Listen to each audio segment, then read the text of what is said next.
Hi everyone, in this video I will show you how to add picture in cell sheet in a cell. This is pretty simple and easy. So no matter you can adjust the height or width of the cell.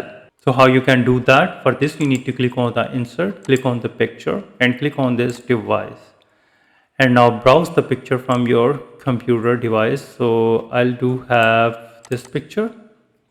And now once you have to resize according to the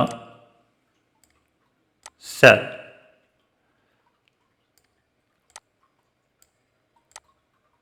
Then you need to right click and click on the size and property. And on the right side window pane, you need to expand the web properties and click on the move in size with cells. Check this box and then you can easily move it.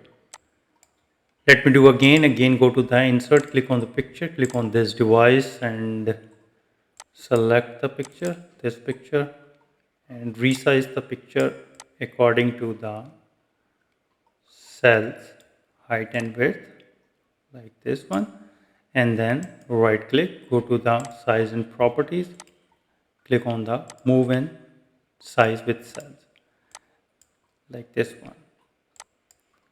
So this is pretty simple and easy. I hope you understand how you can add picture in Excel sheet cell. If you think this video is helpful, please support my channel. Thanks for watching.